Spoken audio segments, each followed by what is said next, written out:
নাম হলো বায়াতে আকাবা। সেই বায়াতের মধ্যে যত সাহাবা আজমাইনরা ছিল তার মধ্যে ছিল একজন আব্দুল্লাহ ইবনে রাওয়াহা রাদিয়াল্লাহু তাআলা আনহু। আব্দুল্লাহ ইবনে রাওয়াহা রাদিয়াল্লাহু তাআলা বলতেছে, ইয়া আল্লাহর রাসূল, আমরা তো ঈমান এনেছি, আমরা আপনার হাতে বায়াত হয়েছি, যে আপনি এবং আপনার আল্লাহ তাআলার প্রতি কোনো শর্ত থাকলে আমাদেরকে জানিয়ে দিন। আল্লাহ রাসূল সাল্লাল্লাহু আলাইহি ওয়াসাল্লাম বলেন, হ্যাঁ, দুইটি শর্ত আছে। একটি শর্ত হলো আল্লাহ তাআলার জন্য, আর একটি শর্ত হলো আমার জন্য। আল্লাহ তাআলার শর্ত হলো, ও আমার সাহাবারা, তোমরা শুনে রাখো, তোমরা কোন সময় লা তুশরিক বিল্লাহ, আল্লাহ তাআলার সাথে কাউকে শরীক করবা না। আর হলো আল্লাহ তাআলার ইবাদত করবা, আল্লাহ তাআলার সাথে কাউকে শরীক করবা না।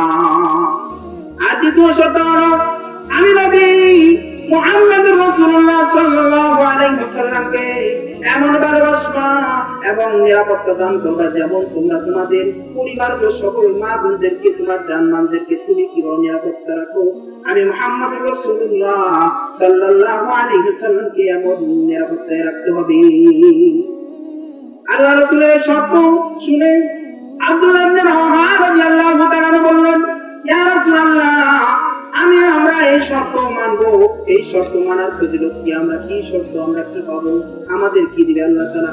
আল্লাহ তাআলা বলেন, তোমরা যদি এই দুইটি শর্ত পালন করো, আল্লাহ তাআলা তোমাদের চিরসুখী জান্নাত দান করবে। বলে সুবহানাল্লাহ। আমরা রাজি আছি না? আমরা আল্লাহ তাআলার সাথে কাউকে শরীক করব না। লা তুশরিক বিল্লাহ, আল্লাহর সাথে কাউকে শরীক করব না। আল্লাহ তাআলার সাথে শরীক করলে ওই ইবাদত কোনদিন গ্রহণযোগ্য হবে না, ওই ইবাদত গ্রহণযোগ্য হবে না। আল্লাহ শিরক মুক্ত ইবাদত চায়। কি চায়? শিরক মুক্ত।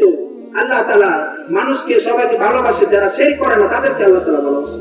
আর রাসূলকে আমরা কি করব? যেরকম ভাবে আমাদের মাঝে রাসূল নাই, রাসূলকে কিভাবে ভালোবাসবো? আল্লাহ রাসূল যে হাদিসটা বলছি যে, মান আহাব্বা সুন্নতি ফাকাদ আহাব্বানি ওয়া মান আহাব্বানি কানা মাই ফিল জান্নাহ। আমরা আল্লাহ রাসূলকে দেখি নাই, আল্লাহ রাসূলের সুন্নাত আছে, আল্লাহকেও দেখি নাই। আল্লাহ তাআলার কোরআন আছে, রাসূলকে পাঠাইছে, রাসূলকে দেখি নাই, রাসূলের হাদিস আছে। আল্লাহ তাআলা রাসূল বলছে, ও আমার উম্মতীরা, আমি তো ওই সময় থাকবো না, তাহলে কি করে তোমরা আমাকে ভালোবাসবে? তোমরা যদি আমার নবী, আমি নবীর সুন্নতের পাবন্দি করো, তাহলে আমাকে ভালোবাসা হয়ে যাবে। বলে সুবহানাল্লাহ। আর তোমরা যদি আমার সুন্নতের পাবন্দি করতে পারো, আমাকে যদি ভালোবাসতে পারো, মনে রাখো উম্মতীরা, তোমরা আমার সাথে জান্নাতে থাকবে। বলে সুবহানাল্লাহ।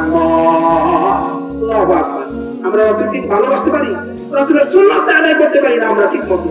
রাসূলকে মুখে মুখে ভালোবাসি, বিভিন্ন জায়গায় আমরা বলে টাঙ্গানো দেখি আশিকি রাসূল, আশিকি রাসূল, অথচ ওদের মাথা থেকে পা পর্যন্ত ওদের রাসূলের সুন্নতের ঠিক ঠিকানা নাই। ঠিক না? ঠিক সুন্নতের কোনোই নাই। এই যে